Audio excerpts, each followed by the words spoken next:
मैं 3 साल से एक रेस्टोरेंट चला रहा था और मेरी शॉप का मंथली रेंट 3,000 युआन था, जिस पर मैंने कभी भी पेमेंट लेट नहीं की थी। लेकिन इस दिन लैंडलॉर्ड एक एजेंट को लेकर मेरी दुकान में आता है और कहता है कि अगले महीने से रेंट बढ़कर 8,005 हो जाता है। यह सुनकर मैं बिना किसी हेजिटेशन के कहता हूँ ठीक है, जिस पर दोनों एक दूसरे की तरफ देखते हैं और सेटिस्फाइड होकर वहां से चले जाते हैं। उधर सामने वाली शॉप का मंथली रेंट सिर्फ 900 युआन था और इसी दोपहर लैंडलॉर्ड फैन देबियाओ एक एजेंट को लेकर मेरी दुकान में आता है। मैं आवाज सुनकर अपना सिर उठाता हूँ और कहता हूँ, अंकल फैन, आज आपके पास यहाँ आने का टाइम कैसे मिल गया? जिस पर वह कोई जवाब नहीं देता, बल्कि दुकान के अंदर घूमते हुए सब कुछ देखने लगता है। फिर एजेंट बोलता है, शियायान, तुमसे एक बात करनी है। जिस पर मैं कहता हूँ, बोलिए मिस्टर ये। जिसके जवाब में वह कहता है, सही बात है, हमने इस शॉप की नई प्राइस लगा दी है और मिस्टर फैन का कहना है कि अगले महीने से रेंट एडजस्ट करना पड़ेगा। यह सुनकर मेरा दिल बैठ जाता है और मैं पूछता हूँ, कितना एडजस्ट होगा? जिस पर फैन डेबियाओ बहुत ही काम आवाज में कहता है, 8,500। उसकी यह बात सुनते ही अचानक से वहां का माहौल पूरी तरह शांत हो जाता है। फिर मिस्टर ये कहता है, ये तो ऑलरेडी फ्रेंडशिप प्राइस है, इस सड़क पर लोगों का फ्लो देखो, 8,500 कोई ज्यादा नहीं है। अगर तुम एग्री नहीं करते तो हमें यह शॉप किसी और को रेंट पर देनी पड़ेगी और फिर इसका प्राइस इससे भी ज्यादा हो जाएगा। 3,000 से सीधा 8,500 मंथली रेंट हो जाता है, जबकि मेरा छोटा रेस्टोरेंट सुबह से रात तक चलता है और प्योर प्रॉफिट मुश्किल से महीने का 10,000 युआन होता है। जिस पर फैन डेबियाओ मेरी तरफ बिना किसी रिएक्शन के देखता रहता है। उसके होंठों पर हल्की सी स्माइल और गहरी हो जाती है, जैसे उसे सब कुछ पहले से पता हो। उसे ऐसा फील होता है कि मैं ये जगह छोड़ नहीं सकता और उसे पूरा भरोसा था कि मैं मान जाऊंगा। जिस पर मैं एक गहरी सांस लेता हूँ और कहता हूँ, ठीक है, मैं रेंट बढ़ा दूंगा। मेरी बात सुनकर फैन देबियाओ बहुत खुश हो जाता है। फिर शियाओयान भी स्माइल करने लगता है और कहता है, मुझे पता था तुम एक स्मार्ट बच्चा हो। फिर वह कहता है, तो कल कॉन्ट्रैक्ट साइन कर लेते हैं। जिस पर मिस्टर ये भी कहता है, तुम्हारी बिजनेस सेंस बहुत अच्छी है, तुम्हारा काम आगे और भी अच्छा चलेगा। फिर वह कहता है, अच्छा, अब हम तुम्हें पैसा कमाने से डिस्टर्ब नहीं करते, मेहनत से काम करो, मुझे तुम पर पूरा भरोसा है। इसके बाद दोनों सेटिस्फाइड होकर वहां से चले जाते हैं और मैं वहीं खड़ा होकर उनकी सीढ़ियों से नीचे जाती हुई फुटस्टेप्स सुनता रहता हूँ, जिस पर मैं खुद को हंसने से रोक नहीं पाता। फिर जब उनकी आवाज पूरी तरह गायब हो जाती है, तब मैं अपना फोन निकालता हूँ और एक कॉल करता हूँ। हेलो, शाओगू बोल रहे हो? मैं मार्विन बोल रहा हूँ। जिस पर दूसरी तरफ से आवाज आती है, ब्रदर ये क्या हुआ?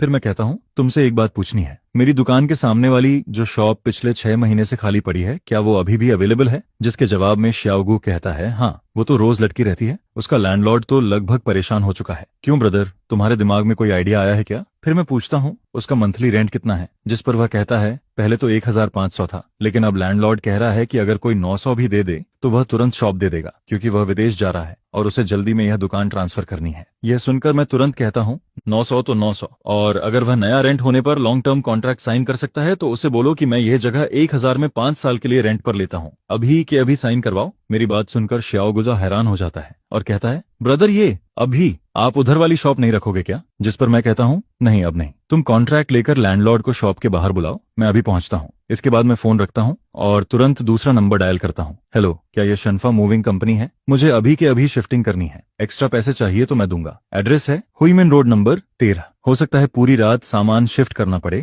लेकिन पैसे की कोई प्रॉब्लम नहीं है। जिस पर सामने वाला तुरंत तैयार हो जाता है। फिर फोन रखने के कुछ ही देर बाद एजेंट शाओ गोसिशिल और सामने वाली शॉप का लैंडलॉर्ड वहां पहुंच जाते हैं।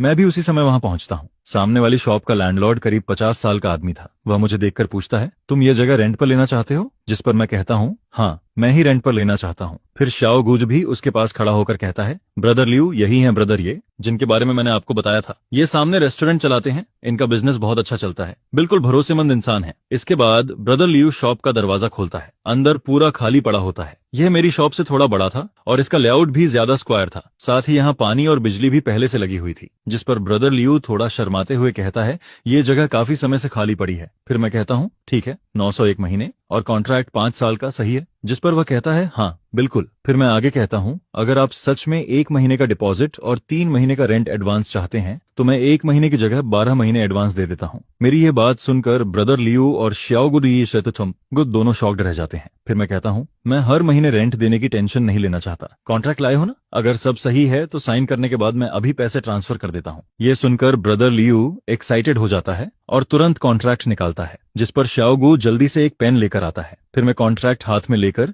उसे एक एक लाइन ध्यान से पढ़ता हूँ। उसमें सब स्टैंडर्ड क्लॉज होते हैं। लीज पीरियड 5 साल की थी और रेंट भी फिक्स था, जिस पर मैं बिना किसी हेजिटेशन के आखिर में अपना नाम साइन कर देता हूँ। इसके बाद मैं उन्हीं दोनों के सामने ब्रदर लियो के अकाउंट में पैसे ट्रांसफर कर देता हूँ। फिर वह मुझे की देते हुए कहता है, बॉस अब से यह शॉप आपकी है। मैं वह की लेता हूँ और फिर बिना रुके वहां से वापस मुड़ जाता हूँ, जिस पर श्याओगु पीछे से भागकर आता है और कहता है, ब्रदर ये इतनी जल्दी किस बात की है? जिसके जवाब में मैं कहता हूँ, मुझे जल्दी है, मुझे तुरंत नई जगह स्टार्ट करनी है। फिर मैं वापस अपनी पुरानी दुकान की तरफ आता हूँ। वहां सड़क के किनारे एक बड़ा ट्रक खड़ा होता है और कुछ वर्कर्स वहां सिगरेट पीते हुए मेरा इंतजार कर रहे होते हैं। जैसे ही वे मुझे देखते हैं, उनमें से एक आगे आता है और कहता है, आप ही बॉस ये हैं? जिस पर मैं कहता हूँ, हाँ मैं ही हूँ, आप लोगों ने मेहनत की, उसका धन्यवाद। फिर वह कहता है, कोई बात नहीं, हम पैसे लेकर काम करते हैं। इसके बाद वह दुकान के अंदर झांक कर देखता है और कहता है, सारा सामान अंदर ही है ना? जिस पर मैं उन्हें अंदर लेकर जाता हूँ और फिर दुकान का पूरा सामान शिफ्ट होना शुरू हो जाता है। पहली नजर में इसे ऐसा मत समझना कि कुछ नहीं है, बस पैसे सही जगह पहुंचने चाहिए। जिस पर मैंने कहा, ब्रदर्स शुरू हो जाओ। फिर वर्कर्स तुरंत काम में लग जाते हैं।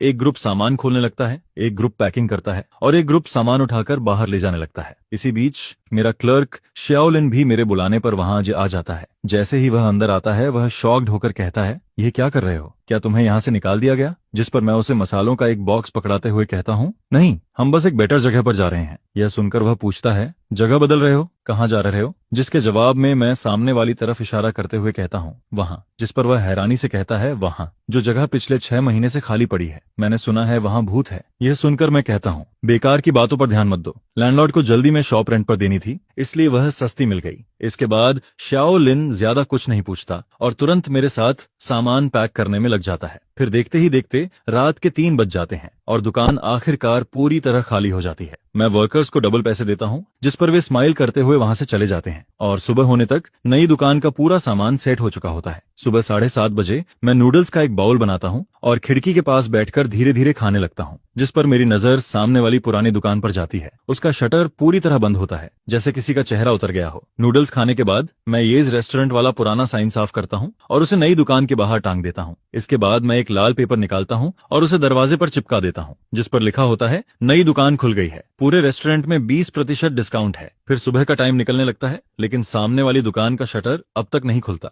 कुछ देर बाद अचानक वहां से शटर उठने की आवाज आती है, जिस पर फैन डेबियाओ शटर ऊपर करता है और फिर अंदर देखते ही पूरी तरह स्टंड रह जाता है, क्योंकि अंदर कुछ भी नहीं होता। वह यकीन नहीं कर पाता और तुरंत दुकान के अंदर भागता है। फिर वह पूरा चक्कर लगाता है और दोबारा बाहर निकल आता है। इसके बाद वह अपना फोन निकालता है। ऐसा लगता है जैसे वह मुझे कॉल करना चाहता हो, लेकिन तभी वह सिर उठाकर सड़क के उस पार देखता है और उसकी नजर मुझ पर पड़ती है। मैं अपनी नई दुकान के बाहर खड़ा होता हूँ, हाथ में गर्म चाय का कप लिए हुए, और उसे बिल्कुल शांत होकर देख रहा होता हूँ, जिस पर उसकी नजर धीरे धीरे मेरे सिर के ऊपर लगे पुराने साइन पर जाती है और फिर दरवाजे पर लगे उस लाल पेपर पर टिक जाती है। यह देखकर उसका चेहरा वहीं का वहीं जम जाता है। इसी बीच मेरी नई दुकान का पहला कस्टमर आ जाता है। वह पास वाली कॉलोनी में रहने वाली आंटली होती है। वह हर सुबह मेरे यहाँ नूडल्स खाने आती है। आंटली मेरी नई दुकान को देखकर हैरान हो जाती है और कहती है, श्योये तुम यहाँ शिफ्ट हो गए? जिस पर मैं स्माइल करते हुए कहता हूँ, हाँ आंटली, यहाँ जगह ज्यादा बड़ी है और आज 20% डिस्काउंट भी है, लेकिन आपके लिए वही पुराना रेट रहेगा। ये सुनकर आंटली कहती है, डिस्काउंट की क्या जरूरत है? तुम जहां भी जाओगे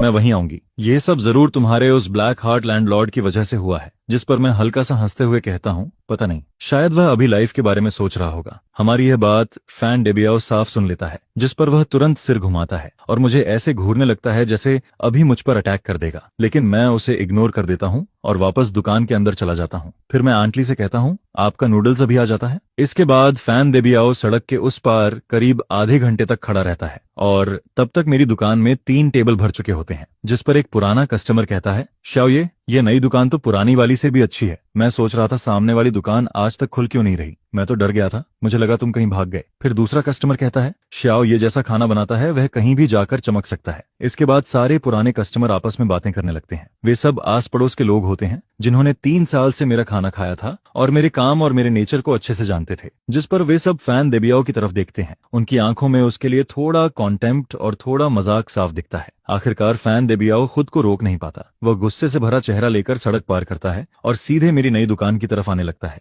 यह देखकर जो लोग खाना खा रहे होते हैं वे भी अपने चॉपस्टिक्स नीचे रख देते हैं और दुकान का माहौल अचानक से टेंस हो जाता है। श्याओलिन थोड़ा घबरा जाता है, लेकिन मैं उसे चिंता न करने का इशारा करता हूँ। फिर फैन डेबियाओ मेरे सामने आकर रुकता है जिस पर मैं कहता हूँ, अंकल फैन क्या बात है। उसका चेहरा गुस्से से पूरा लाल हो चुका होता है। फिर वह दांत पीसते हुए कहता है, तुमने मेरे साथ बहुत गंदी चाल चली है, तुमने मुझे बेवकूफ बनाया है। जिस पर मैं बिल्कुल शांत होकर कहता हूँ, मैंने तुम्हें कैसे बेवकूफ बनाया, ये तो तुमने ही कहा था। अगर मैं एग्री नहीं करता तो यहाँ से चला जाऊं। अब मैं चला गया तो तुम्हें क्या प्रॉब्लम है। यह सुनकर वह गुस्से में कहता है, तुमने ठीक नहीं किया, हमने बात पक्की कर ली थी। जिसके जवाब में मैं कहता हूँ, तुम लोगों ने मुझे पहले बेवकूफ बनाने की कोशिश की। पहली बात, हमने कोई नया कॉन्ट्रैक्ट साइन नहीं किया था, और दूसरी बात, तुम एक एजेंट को लेकर आए थे ताकि मुझ पर प्रेशर डाल सको। अब तुम मुझसे लॉजिक की बात कर रहे हो, क्या तुम्हें यह खुद अजीब नहीं लग रहा। मेरी यह बात सुनकर दुकान में बैठे कस्टमर भी बोलना शुरू कर देते हैं। एक आदमी कहता है, ओल्ड वांग, तुम्हारा ये काम बिल्कुल सही नहीं है। शियाओ तुम्हें हर महीने 3,000 देता था और तुमने एक बार में 8,000 मांग लिए, यह तो सीधा लूटना हुआ। फिर दूसरा आदमी कहता है, सही बात है, तुम्हारा चेहरा तो पहले ही अच्छा नहीं था,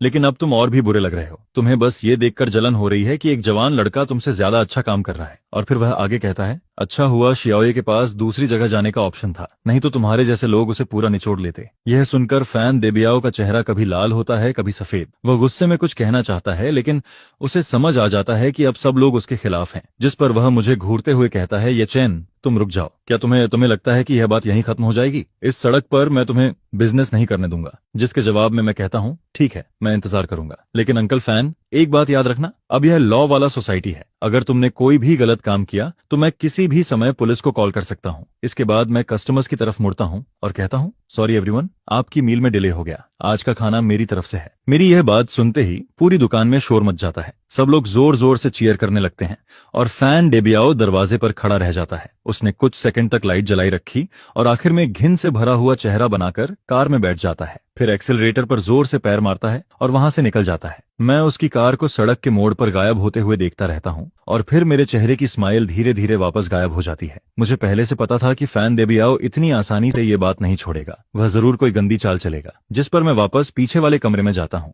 वहां बर्तन में व्रत धीरे धीरे उबल रहा होता है और उसे देखते हुए मेरी आंखें धीरे धीरे ठंडी होने लगती हैं। फिर मैं मन ही मन कहता हूँ, जो भी करना है कर लो, अगर खेल खेलना है तो मैं भी आखिर तक खेलूंगा। नई दुकान का बिजनेस बहुत तेज चलने लगता है और इसी वजह से मेरी छोटी सी दुकान अचानक से इंटरनेट पर फेमस चेक इन पॉइंट बन जाती है, जिस पर कई दिनों तक दुकान पूरी तरह भरी रहती है। शाओलिन इतना बिजी हो जाता है कि उसे सांस लेने का भी टाइम नहीं मिलता। फिर मजबूरी में मैं एक आंट को काम पर रखता हूँ जो कस्टमर्स को खाना सर्व करती है, तब जाकर हम किसी तरह काम संभाल पाते हैं। उधर उस दिन बुरी तरह बेइज्जत होकर जाने के बाद फैन डेबियाओ दोबारा कभी मेरी दुकान के सामने दिखाई नहीं देता। लेकिन मैंने सुना था कि उसने अपनी पुरानी शॉप फिर से एजेंट को दे दी है और इस बार वह उसका रेंट 10,000 युआन मांग रहा है, जिस पर एजेंट भी हैरान हो जाता है। लेकिन फैन डेबियाओ को पूरा यकीन होता है कि अगर मेरा बिजनेस इतना अच्छा चल सकता है तो यह जगह भी इतनी ही कीमती है। उसे ऐसा फील होता है कि जल्दी ही कोई दूसरा आदमी आएगा और मेरी तरह वह भी उस दुकान को लेने के लिए तैयार हो जाएगा। लेकिन कई दिन बीत जाते हैं और उन दिनों में उसकी शॉप देखने तक कोई नहीं आता।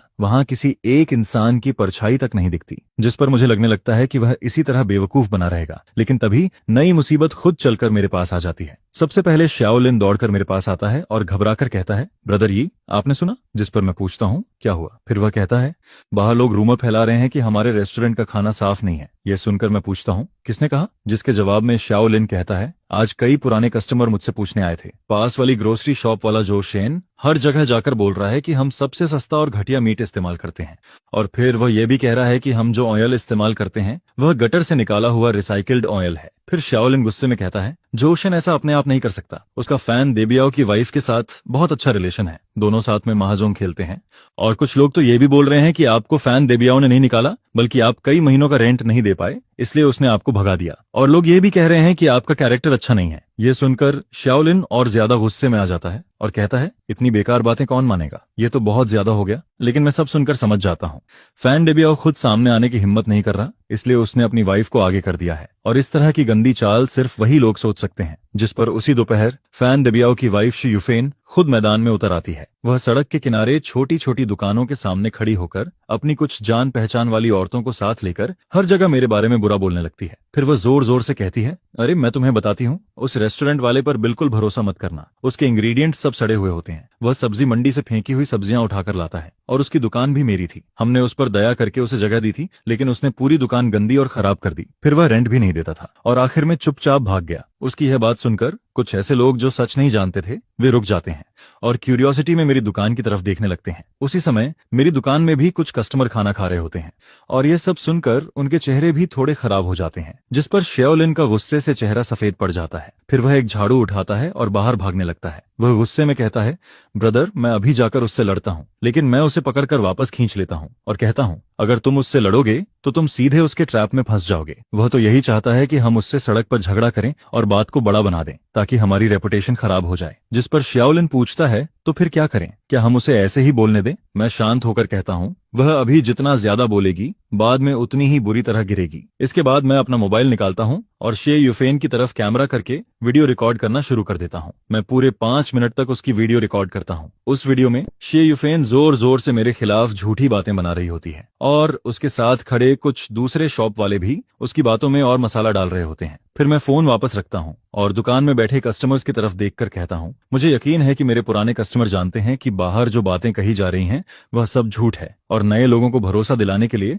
मैं कल एक इवेंट रख रहा हूँ। साथ रहा हूँ, कल दोपहर ठीक 12 बजे हमारी किचन आधे घंटे के लिए सबके लिए खुली रहेगी। मैं चाहता हूँ कि आप सब अंदर आकर खुद देखें कि हम कौन सा राइस, कौन से नूडल्स, कौन सा ऑयल और कौन सा मीट इस्तेमाल करते हैं। मेरी दुकान में हर चीज साफ है और मैं पूरी ऑनेस्टी के साथ काम करता हूँ। मेरी यह बात सुनकर एक पुराना कस्टमर कहता है, शाओये, हमें तुम पर पूरा भरोसा है, कल मैं जरूर आऊंगा। फिर दूसरा आदमी कहता है, और मैं अपने पड़ोसियों को भी साथ लाऊंगा ताकि उन लोगों को दिखा सकें कि असली साफ सफाई किसे कहते हैं। जिस पर दुकान का माहौल अचानक से गर्म हो जाता है और सभी लोग मेरा सपोर्ट करने लगते हैं। उधर सड़क के उस पार खड़ी शे युफेन हमें देखकर गुस्से में मुंह बनाती है और फिर अपनी औरतों को लेकर वहां से चली जाती है। मैं उसकी दूर जाती हुई पीठ को देखता हूँ और मेरे होंठों पर हल्की सी ठंडी स्माइल आ जाती है। फिर मैं मन ही मन कहता हूँ, शे युफेन फैन दे ब्याओ, तुम्हें लगता है कि यह सब यहीं खत्म हो गया? असली खेल तो अभी बाकी है। और अगले दिन मेरी किचन ओपन इवेंट पूरी सड़क पर सबसे बड़ी खबर बन जाती है। मैं पहले ही कई दर्जन लीफलेट छपवा चुका होता हूँ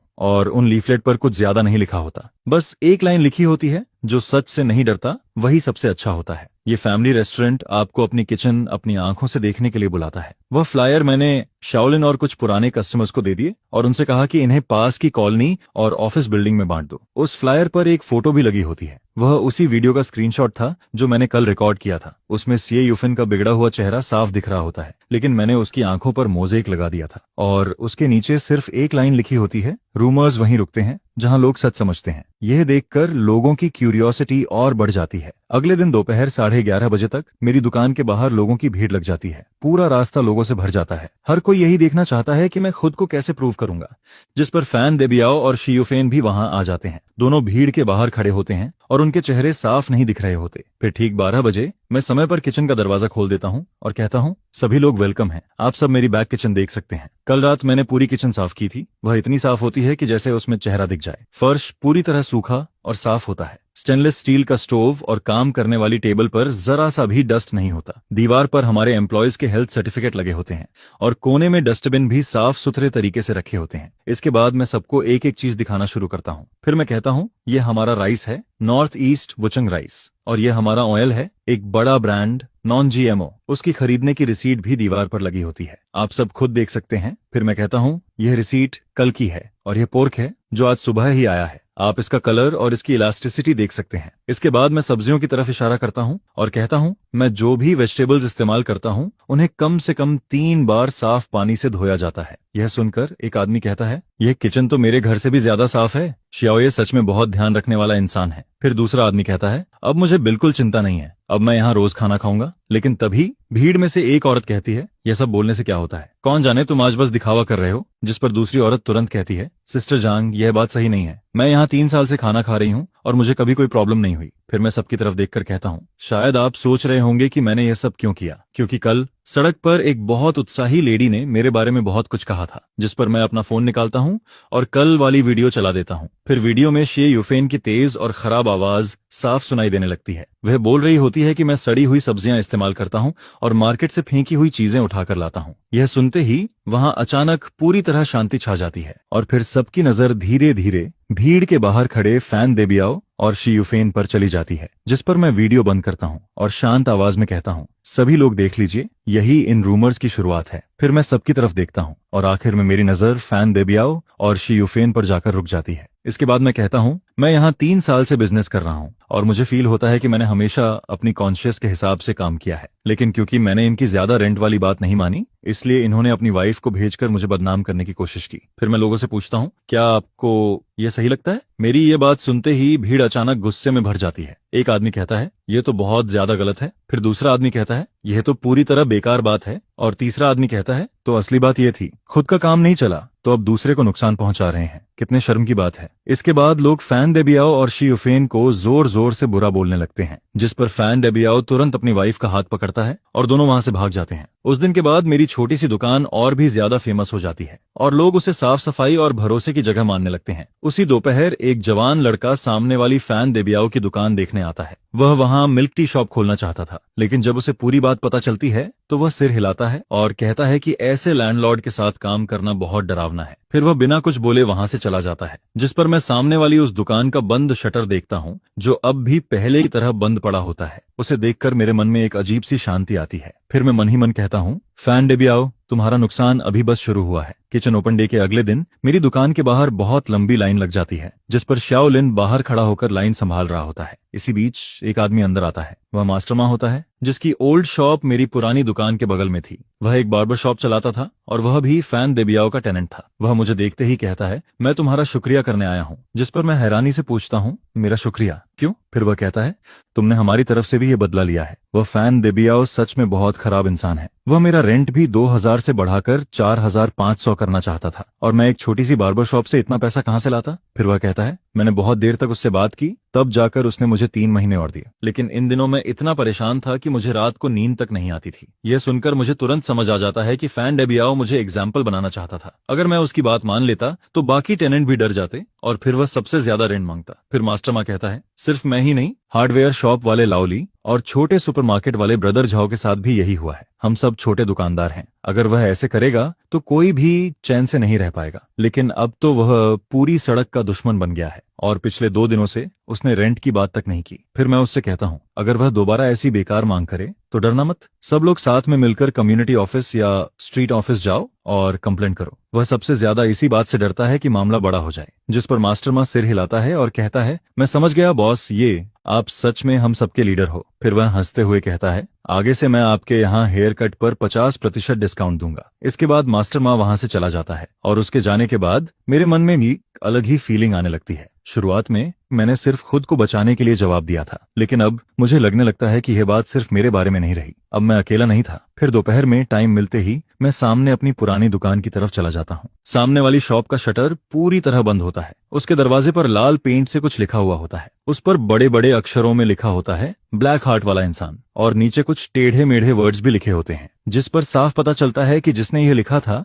वह बहुत गुस्से में था। और उसके बगल में एक गंदी सी ड्राइंग भी बनी होती है। मैं बस ये सोचता हूँ कि जब फैन डेबियाओ ने यह सब देखा होगा तब उसका चेहरा कैसा हुआ होगा। इसके बाद अगले कुछ दिनों में उसकी शॉप पूरी सड़क पर मजाक बन जाती है। फिर मैंने सुना कि उसने रेंट वापस घटाकर 3000 युआन कर दिया, लेकिन इसके बाद भी उसकी दुकान देखने कोई नहीं आता। जिस पर वह आदमी जो इतने सालों से सिर्फ हाउसेस कलेक्ट करके पैसा कमाता था, अब अपनी ही शॉप खाली देखकर परेशान होने लगता है। और जब उसकी शॉप रेंट पर नहीं जाती और उसका नाम पूरी तरह खराब हो जाता है, तब उसे अपनी गलती का एहसास होने लगता है। मुझे लगा था कि अब वह यहीं रुक जाएगा, लेकिन मैं यह नहीं समझ पाया था कि एक इंसान कितना नीचे गिर सकता है। एक रात जब मैं देर रात दुकान बंद करने वाला होता हूँ, तभी शाओलिन दौड़ते हुए आता है। वह घबराकर कहता है, ब्रदर, गड़बड़ हो गई। मैं अभी कूड़ा फेंकने गया था और मैंने फैन डेबियाओ को बाहर फोन पर बात करते हुए सुना। जिस पर मैं पूछता हूँ, क्या बोल रहा था? फिर शाओलिन कहता है, वह कह रहा था कि वह हमारी शिकायत करेगा। यह सुनकर मैं पूछता हूँ, किस बात की शिकायत? जिसके जवाब में वह कहता है, वह बोल रहा था कि हमारी हाइजीन ठीक नहीं है और फूड सेफ्टी में प्रॉब्लम है, और फिर वह ये भी कह रहा था कि ऊपर उसके जानने वाले लोग हैं और वह हमें सबक सिखाएगा। यह सुनकर मैं दुकान के बाहर आता हूँ और थोड़ी दूर एक कोने में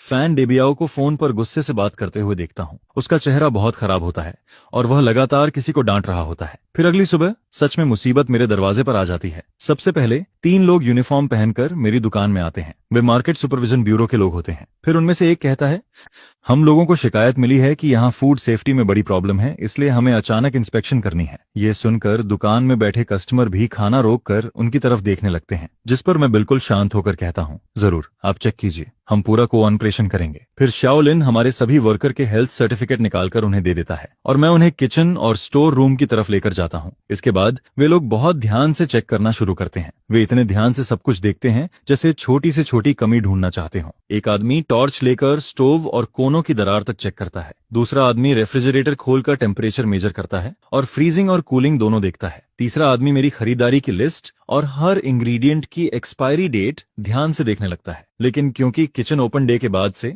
मैं अपनी किचन को और भी ज्यादा साफ रख रहा था, इसलिए वहां कोई कमी मिलती ही नहीं। जिस पर काफी देर बाद उनमें से एक आदमी कहता है, आपकी हाइजीन पूरी तरह नियमों के हिसाब से है, हम इसकी रिपोर्ट बना देंगे। और फिर वह कहता है, आगे भी इसे ऐसे ही मेंटेन रखना। जिसके जवाब में मैं कहता हूँ, धन्यवाद, हम जरूर ध्यान रखेंगे। उनके जाने के कुछ ही देर बाद फिर कुछ और लोग दुकान के अंदर आते हैं। इस बार वे फायर डिपार्टमेंट के लोग होते हैं। फिर उनमें से एक आदमी कहता है, हमें शिकायत मिली है कि यहाँ फायर सेफ्टी की सुविधा पूरी नहीं है और इमरजेंसी एग्जिट ब्लॉक है। यह सुनकर मुझे तुरंत समझ आ जाता है कि कोई जानबूझकर यह सब कर रहा है। जिस पर मैं फिर से आगे बढ़कर कहता हूँ, मैं ऑनर हूँ, आप लोग जो चेक करना चाहते हैं कर सकते हैं। इसके बाद फायर डिपार्टमेंट वाले भी तुरंत अपना काम शुरू कर देते हैं। वे फायर एक्सटिंग्विशर की प्रोडक्शन डेट और प्रेशर तक चेक करते हैं। फिर वे देखते हैं कि इमरजेंसी एग्जिट के सामने कुछ रखा तो नहीं है और यहाँ तक कि स्मोक अलार्म भी चेक करते हैं। काफी देर बाद उनमें से एक आदमी कहता है, फायर सेफ्टी कोई मजाक नहीं होती, लेकिन आपने यहाँ बहुत अच्छा काम किया है, ये सच में तारीफ के लायक है। मैं अभी उन्हें थैंक यू भी नहीं कह पाता। तभी दुकान के बाहर फिर से हलचल होती है। फिर कोई बाहर से आवाज देता है, क्या यहाँ ये फैमिली रेस्टोरेंट है? इस बार इंडस्ट्री एंड कॉमर्स ब्यूरो के लोग आते हैं। जिस पर मैं एक गहरी सांस लेता हूँ और उनके पास जाकर कहता हूँ, हेलो, मैं ऑनर हूँ, इस बार क्या प्रॉब्लम है? फिर मैं अपना नया बिजनेस लाइसेंस उन्हें दे देता हूँ। उस पर लीगल रिप्रेजेंटेटिव के तौर पर मेरा ही नाम लिखा होता है। इसके बाद वे लोग मेरी दुकान के बाहर लगे उस रेड पेपर की तरफ इशारा करते हैं जिस पर लिखा होता है, नई दुकान खुली है, 20% डिस्काउंट। फिर वे मुझसे पूछते हैं, क्या आपने इसके लिए रिपोर्ट किया था? जिसके जवाब में मैं कहता हूँ, यह सिर्फ शॉर्ट टर्म प्रमोशन है और यह पूरी तरह कानून के अंदर है। इसके बाद वे लोग पूरी दुकान में घूमकर सब कुछ देखते हैं, लेकिन आखिर में उन्हें भी कोई प्रॉब्लम नहीं मिलती। जिस पर टीम का लीडर जाते जाते मेरी तरफ देखता है और कहता है, बिजनेस करना आसान नहीं होता, लेकिन जब तक आपके पेपर सही हैं और आप कानून के हिसाब से काम करते हैं, तब तक कोई भी आपका कुछ नहीं बिगाड़ सकता। जिसके जवाब में मैं कहता हूँ, धन्यवाद। फिर तीसरी टीम के जाने के बाद दुकान में बैठे कस्टमर जोर जोर से बातें करने लगते हैं। एक आदमी कहता है, श्याओ, ये अब देखना, उस हरामी के पास और कौन सी चाल बची है। फिर दूसरा आदमी कहता है, जिसे डर नहीं होता वही सच में मजबूत होता है, हम सब तुम्हारे साथ हैं। उनकी यह बात सुनकर मेरी आंखें थोड़ी भर जाती हैं। फिर मैं खुद को संभालता हूँ और कहता हूँ, धन्यवाद, सच में धन्यवाद। इसके बाद जब यह पूरा मामला खत्म होता है तो मेरा बिजनेस कम होने की जगह और भी बढ़ जाता है, क्योंकि एक ही सुबह में मेरी दुकान पर 3 अलग अलग डिपार्टमेंट इंस्पेक्शन के लिए आए थे और हर जगह में पूरी तरह सही निकला। ये बात फिर पूरी सड़क पर खबर बन जाती है और अब मेरी छोटी सी दुकान सिर्फ साफ और भरोसे वाली जगह नहीं रहती, बल्कि लोग उसे एक एग्जाम्पल की तरह देखने लगते हैं। फिर लोग मजाक में कहने लगते हैं कि श्याओ, ये कि दुकान में खाना खाने से पहले 3 बार चेकिंग होती है, यहाँ खाना अपने घर से भी ज्यादा सेफ है। यह सुनकर उसी दोपहर मैं कुछ पोस्टर छपवाने का फैसला करता हूँ। फिर मैं कुछ बड़े बड़े पोस्टर बनवाता हूँ और उन पर सबसे बड़े अक्षरों में लिखवाता हूँ, market supervisor, administration for industry and commerce की फायर ब्रिगेड और administration for industry and commerce के लीडर्स का मैं गर्मजोशी से वेलकम करता हूँ। जिसके बाद मैं सबके सामने कहता हूँ कि अथॉरिटिव डिपार्टमेंट्स की सख्त रिव्यू के बाद हमारी स्टोर ने food safety, fire safety, legal operation और बाकी सभी चीजों में पूरी तरह स्टैंडर्ड्स को मीट किया है, जिस पर बेसमेंट में एक छोटी सी लाइन भी ऐड कर दी गई है। इसके बाद मैं कहता हूं कि सभी लोग यहां आकर टेस्ट कर सकते हैं और फिर मैं इस पोस्टर को अपनी स्टोर के दरवाजे पर सबसे ज्यादा दिखाई देने वाली जगह पर लगा देता हूं, जिस पर मैं वो वाला बैनर भी हाथ में पकड़ लेता हूं जिस पर लॉ एनफोर्समेंट नोटाराइजेशन और लोगों की प्रॉस्पेरिटी लिखा होता है। फिर मैं ढोल नगाड़ों के साथ उसे लेकर सड़क पर निकल जाता हूं और सब लोगों के सामने उनका शुक्रिया करता हूं कि उन्होंने मेरे जैसे छोटे बिजनेस का इतना ध्यान रखा, जिस पर उन्हें भी पता होता है कि इसके पीछे का छोटा सा खेल क्या है। लेकिन जब वो इतने सारे नेबर्स को वहां खड़ा देखते हैं तो वो सिर्फ मुस्कुराकर इस प्रॉस्पेरिटी को एक्सेप्ट कर पाते हैं, जिस पर उन्हें मजबूरी में हंसते हुए मेरे यूनिक प्रोडक्ट को क्रॉस करना पड़ता है और मुझे एक्सीलेंट मर्चेंट का रिप्रेजेंटेटिव बनाना पड़ता है। इसके बाद मैं पूरी सिचुएशन को उल्टा घुमा देता हूं और पूरी सड़क पर तहलका मच जाता है, जिसे देखकर हर कोई पूरी तरह शॉक्ड रह जाता है और फिर इतनी जोर से हंसने लगता है कि लोग हंसते हंसते दोहरे हो जाते हैं। यह सब देखकर ऐसा लगता है जैसे वैन डेबियाओ का चेहरा जमीन पर घिस रहा हो और फिर एन भी जमीन पर बार बार हाथ रगड़ता रहता है।